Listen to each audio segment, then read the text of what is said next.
Hello दोस्तों, मेरा नाम अभिषेक है। और अगर आप में से कोई भी 12वीं के बाद बीएससी पीसीएम फिजिक्स केमिस्ट्री और मैथ्स स्ट्रीम से अपना ग्रेजुएशन कंप्लीट करना चाहते हैं, उनके लिए मेरा एक सजेशन है।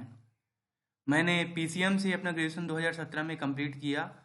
2014 में मेरा 12th पास हुआ। तो दोस्तों, मैंने पीसीएम चॉइस किया था, चूज किया था। और फिजिक्स केमिस्ट्री मैथ्स कंप्लीट करने के बाद आप कौन कौन से एग्ज़ाम्स दे सकते हैं, हम उनकी बात करेंगे। और आपको करना क्या चाहिए उसके बीच में हम उसकी भी बात करेंगे। असल में दोस्तों, अगर आपका मकसद है कि कोई गवर्नमेंट सर्विस में जाना बेस्ड ऑन पीसीएम, तो ऐसे में आप फिजिक्स केमिस्ट्री मैथ्स इसके अदर जो स्ट्रीम्स रहती हैं उन पे भी फोकस कर सकते हैं अगर आप कोई अदर जॉब करना चाहते हैं।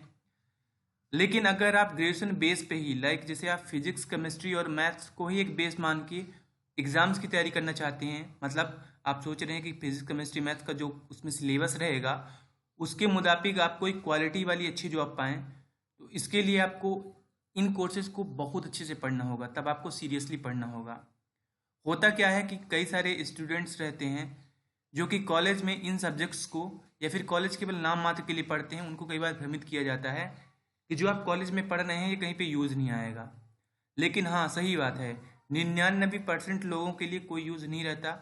उनका अदर से कोई केवल ग्रेजुएशन बेस पे वो कोई एंट्री पा लेते हैं किसी एग्ज़ाम के लिए, और वो एग्ज़ाम क्रैक करके दूसरी जॉब ले लेते हैं जिनका मकसद ये रहता है, तो उनके लिए ये कोई बहुत बड़ी डील नहीं रहती।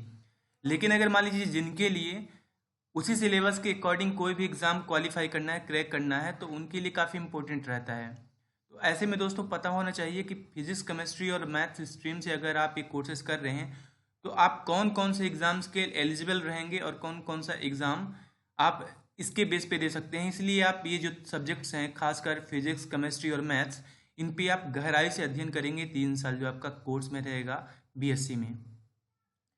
तो दोस्तों, दूर न जाते हुए व्यापम का है। व्यापम में जो मैंने एक एग्ज़ाम दिया है और सबसे अच्छा एग्ज़ाम मुझे लगा और बहुत अच्छी पोस्ट है, उसमें है ये जेएसओ का है, ये कनिष्ठ आपूर्ति अधिकारी का है। तो इसमें दोस्तों आपका जो मैथ्स है, मैथ्स के अलावा जो केमिस्ट्री है, तो ये उसी लेवल की है जैसा आप पढ़ते हैं कॉलेज ग्रेजुएशन में।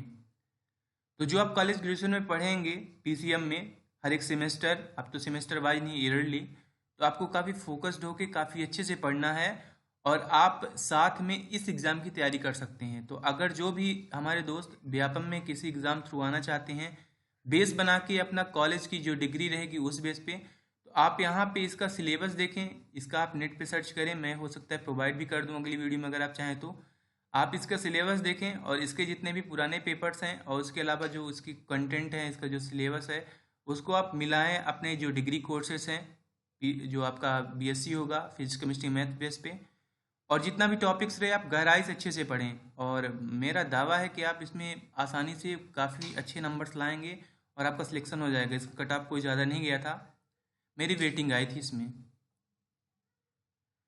ये पहला ऑप्शन है। दूसरा ऑप्शन है दोस्तों, अगर आपकी केमिस्ट्री मजबूत है तो आप यहाँ से स्विच कर सकते हैं किसी बायो फील्ड की तरफ भी। बायो में गलत बोल रहा हूँ, आई थिंक आपको बोलना चाहिए किसी फार्मास्यूटिकल की तरफ। अगर आपके पास केमिस्ट्री है तो आप रेलवे में इंस्पेक्टर बन सकते हैं, आप फूड इंस्पेक्टर बन सकते हैं।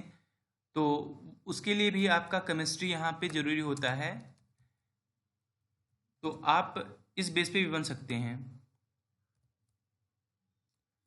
और उसके अलावा दोस्तों, कॉलेजेस में फाइनल में खासकर फाइनल ईयर में जब आप रहेंगे तो इसमें कॉलेज कैंपस भी होता है, तो उसमें बेस्ड रसायन, हम आपको बता दें कि कंपनी में मैथ्स तो मान लीजिए मांगते ही मांगते हैं जैसा भी है बेसिक मैथ्स। लेकिन आप कोई कैंपस सिलेक्शन में जाना चाहते हैं, आप चाहते हैं कि आप कॉलेज के फाइनल में कैंपस सिलेक्शन ले लें, तो आपको केमिस्ट्री में बहुत स्ट्रॉन्ग अपना बेस रखना होगा और फिजिक्स में भी खासकर, क्योंकि ज़्यादातर जो कंपनीज रहती हैं वो बेस्ड रहती हैं भौतिक शास्त्र पे, मतलब फिजिक्स पे वर्क करती हैं। और रेदर जितनी भी और ऑर्गेनिक रहती हैं, इनऑर्गेनिक रहती हैं, जितने भी कंपनीज रहती हैं ऐसे, तो वो सारा का सारा रसायन सिद्धांत पे काम करती हैं। तो मैंने फाइनल ईयर में मेरा एक हुआ था, अगर मैं केमिस्ट्री बेस पे बात करूं तो केमिस्ट्री बेस पे मेरा हुआ था दावत फूड कंपनी है मंडी द्वीप के पास, भोपाल के पास रायसेन में, उसमें हुआ था। तो इस तरह से दोस्तों आप इन्हें देख सकते हैं। इसके अलावा अगर आप ग्रेजुएशन कर रहे हैं, अगर आपका पूरा मकसद ही है कुछ ऐसी जॉब्स करना, तो आप इनके लिए एलिजिबल रहेंगे, आप इनके लिए जाइए।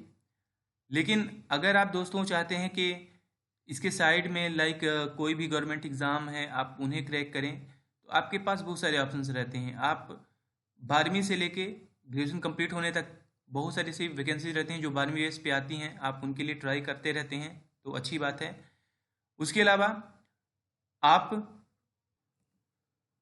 दोस्तों CPCT और ट्रिपल सी भी कर सकते हैं। ये ट्रिपल सी जो ऑप्शन रहता है, अगर इनमें से मैं कोई भी अगर टर्म यूज कर रहा हूँ, अगर आपको कोई भी प्रॉब्लम आती है तो आप हमसे पूछ सकते हैं। ये ट्रिपल सी का है, इसका मेरा सर्टिफिकेट भी है, ये तो रिजल्ट है। आप इसके लिए एलिजिबल हो सकते हैं, आप 12वीं के बाद आप इस एग्ज़ाम को दे सकते हैं। तो दोस्तों ये आपका काम करेगा ऑल ओवर इंडिया में। कहीं भी अगर कंप्यूटर को कोई भी सर्टिफिकेट मांगता है तो वहाँ पे, जैसे यूपी में कोई भी एग्ज़ाम होता है तो ट्रिपल सी मांगता है। सेम लाइक दैट, अगर आप 12वीं के बाद कोई भी क्लरिकल एग्ज़ाम देना चाहते हैं मध्य प्रदेश में, तो आप उसके लिए CPCT कर सकते हैं, और CPCT बेस्ड पे आप जॉब पाने में थोड़ी आसानी रहती है, आप कंपटीशन में थोड़ी आगे हो जाते हैं। तो आप इसकी भी तैयारी कर सकते हैं आफ्टर 12th और बिफोर ग्रेजुएशन। और इसके अलावा दोस्तों मैं आपको रिकमेंड करूंगा कि अगर आप ग्रेजुएशन कर रहे हैं तो आप फाइनल ईयर का वेट ना करें PGD से कंप्लीट करने के लिए, बल्कि 12वीं के बाद ही 3rd ईयर से पहले, मतलब जो आपका फाइनल ईयर रहे, तो फर्स्ट ईयर और सेकंड ईयर में ही आप स्टार्ट कर दें। अभी तो ड्यू टू कोविड-19 अगर लेट होता है तो कोई बात नहीं, आप पूरा ट्राई करिएगा कि आसानी से जैसा ही आपका सेकंड ईयर आए तब तक आप अपना DCA स्टार्ट कर दें। फाइनल से पहले आपके पास DCA कंप्लीट होना चाहिए। तो ऐसे में कोई भी अगर एग्ज़ाम आएगा तो आप उसके लिए एलिजिबल रहेंगे। फाइनल में दोस्तों एक बात यही कि अगर आप BSc PCM कर रहे हैं तो आप ये समझ सकते हैं कि केवल आपके सामने एक कागज़ का टुकड़ा रहेगा, जो कि तभी काम आएगा जब आप, जैसे 10वीं की मार्कशीट जो रहती है, परसेंट कितना भी हो कोई फ़र्क नहीं पड़ता, आपका केवल ये रहेगा कि आपका डेट ऑफ बर्थ कितना है, केवल इसके लिए। तो जैसे आप कोई बैंकिंग एग्ज़ाम या फिर कोई भी अदर एग्ज़ाम्स अगर देते हैं तो उसमें कट ऑफ एक क्वालिफाइंग रहेगा, जनरल के लिए इतना, OBC के लिए इतना, उस हिसाब से आपका ये भी वर्क करेगा। लेकिन एक बहुत ही पॉजिटिव इसका एस्पेक्ट ये है कि अगर आप इसे बहुत अच्छे से तैयारी करते हैं, मन लगा के पढ़ते हैं सारा का सारा सिलेबस, तो आप कंपटीशन में कहीं आगे रहेंगे। और जो सुनने को मिलता है कि अनएम्प्लॉयमेंट है और इन कोर्सेज से कुछ होता नहीं, तो ये एक फॉल्स अवधारणा है। आप अगर इन्हें अच्छे से पढ़ेंगे तो बेशक आप देखेंगे कि आप फील्ड में काफ़ी आगे जाएंगे और अपॉर्चुनिटीज़ बहुत ज़्यादा रहती हैं। तो दोस्तों आज के लिए इतना ही। अगर आपको कोई दिक्कत जा रही है, प्रॉब्लम जा रही है, कोई सजेशन लेना है इसके अलावा भी, तो आप हमसे कांटेक्ट कर सकते हैं, आप हमें कमेंट करिए, हम उसका रिप्लाई करेंगे। तो थैंक्स लॉट गाइस।